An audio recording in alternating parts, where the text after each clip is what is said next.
my show, and she was saying, Auntie Queen can take over from here. And I was looking at her like, really? Is that all? Yes, can we continue with this? Wow, that's a nice review. Okay. All right. In Talkzone with Queen Obaro. I don't know why Auntie Deborah keep calling me Auntie. She has forgotten I'm a queen. I don't add Auntie to Queen. I'm already a queen. Imagine Queen Elizabeth, and you're saying Auntie Queen Elizabeth. If Auntie Queen Elizabeth is out, call Auntie Queen Elizabeth. Welcome to Nigeria. That's what we have here in Nigeria. So I'm going to take that for you. Last week we had a princess in the building, and she was telling us about mindfulness. She discussed mindfulness with us, and she told us how mindfulness has been very effective in communication, in being calm and being relaxed. Today we're having a prince in the building. Remember, anybody coming to Queen Obaro's show is automatically a prince or princess. So we have a prince in the building, and we'd like him to introduce himself to us. So hello, prince. Welcome to Oliveseedings, Kiddies. Hello, everyone.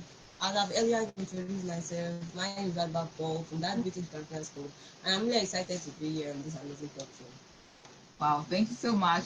So we're going to be talking about finding focus and managing distraction.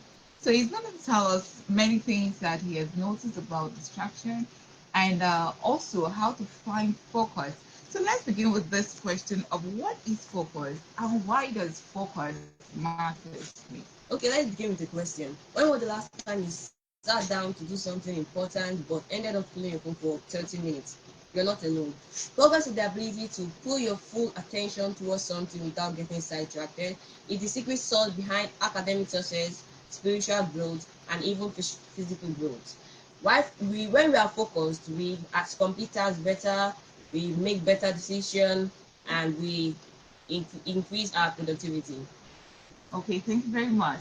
So you've had it. You said that whenever we focus, we're able to complete our tasks faster and also to make and increase our productivity. So the next question is, what is the biggest enemy of focus? Distraction. We live in a time where distractions are everywhere. Your phone buzzing, social media notifications, Netflix suggestions, even noise from our own thoughts. Let's be honest, it's not easy to stay focused when Instagram, YouTube, Facebook is just one click away. Distraction steals our time, looking at discipline, and increases stress when deadline comes close. Hmm. That's true.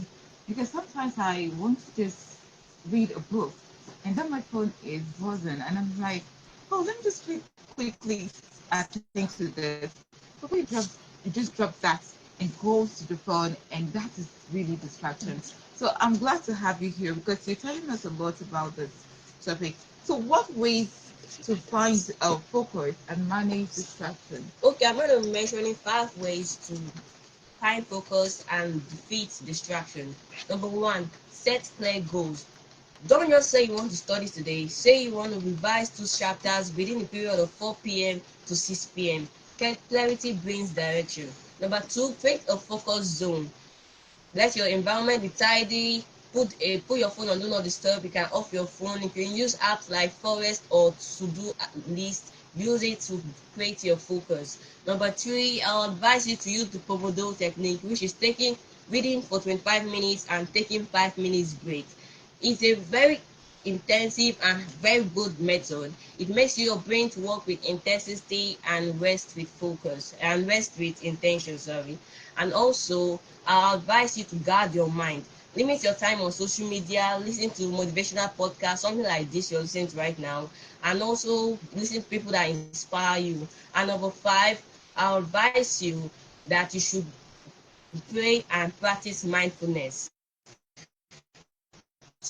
Sometimes our minds are overwhelmed and anxious, but I'll advise you to pray. I have a personal scripture, Philippians 4 verse 6, which always calms my heart.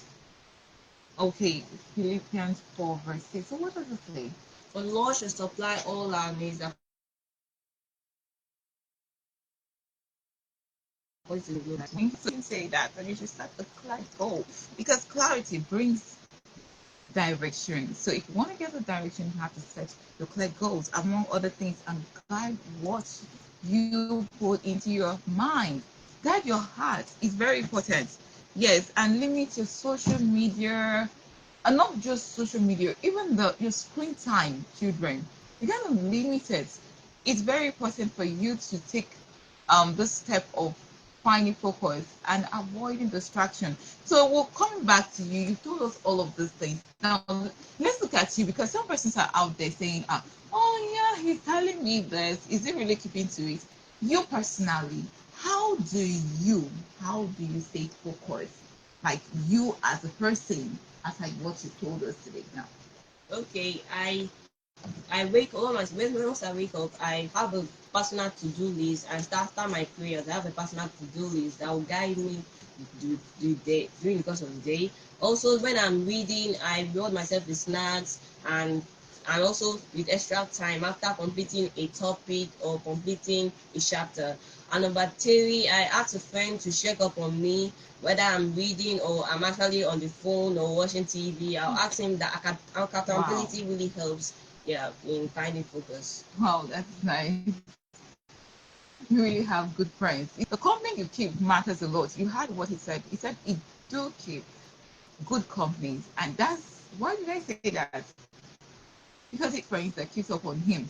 They check up on him as introvert to find out what he's doing, if he's studying or on phone or playing too much. And also, I want to believe you keep up with them too. Do you check up on them? Yes, sir. All right, that's good. So we have Paul in the house, and he has been telling us about finding focus and avoiding distraction. And you've had him today. He has been able to tell you the technique that you need to find focus. And also, he has also been able to tell us what he does personally and his schedule. He has placed it for you. So I hope you learned something from this. So before we go, let's have your final word. What do you want to say to the audience, the listeners, right now? Okay, you have the power. Distraction might be everywhere, but you are not powerless. Distraction is everywhere, but you are not powerless. You actually have the power to say no to distractions. You have the you have the power to overcome distractions. So if you start planting the seeds of this focus today, you will harvest the you have make the harvest of it tomorrow. Wow, thank you so much, Prince. In fact, I'm happy to have you here. You heard him today, and then I've always told you that you could be my next guest on this show. I'm sure Auntie Deborah will be expecting you next week. So if you want to be part of this show, all you need to do is to just call us. And we're going to be giving you the contact to call. And also, you can come into New Cruise. It'll verify what you need to do to be on this show. If you can get us through our contact, we'll be sending the contact to you before the end of this show. So we want you to be here. You have something to say, you have a talent. You're free to come in here and teach others like you. So last week we said we had Stephanie in the house telling us about mindful practice.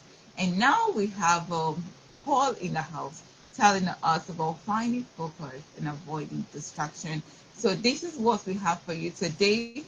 But before we go, we're gonna give our parents in the house, but we don't want to leave you out there. We're sure mommy or daddy is there listening to us right now. So we're gonna give you a legit tip from us today before we round up the show. So what is mommy expecting? What does mom and dad expect when they come home? Cautious manners. We want to look at cautious manners, just few tips. So mommy and daddy, please, you need to tell your kids about this. It's very important that when you come home, you're expecting a conscious treatment from your children. And one of the conscious treatment is greeting politely.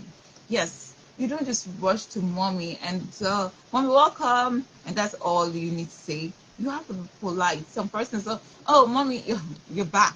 Okay, I've had you. Then just walk out. No, you have to be polite. Mommy, you're welcome. Show empathy to your mom. Then if there's any bad news, hold back the bad news. Please tell those children.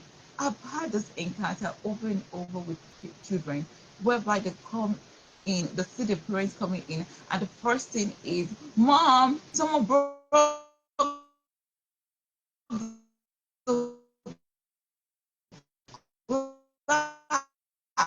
Mom broke this. You come in, let them greet you politely, and then you sit for some minutes, And when you're done relaxing, then they can tell you what happened during the day.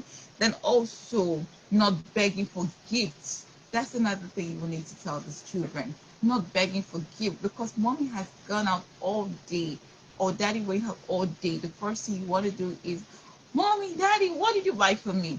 Let them know that they don't need to beg you for gifts because you always get them the best whenever you want to get them. So these again are what we have for you today. Sponsorship of this program, you can contact us also because Nucleus has been doing a very good job for us sponsoring this program, but you can be our sponsor also. If you love what you're seeing on this show, those children coming out, we're giving the children the voice to bring out their expertise. They have a lot inside of them and they really want to bring it out. You can join us as a sponsor. So before we go, we'll be dropping our content. Let me go over to Auntie Deborah to continue. Thank you, Auntie Deborah. Thank you very much, Auntie Queen and our friends. What about Paul?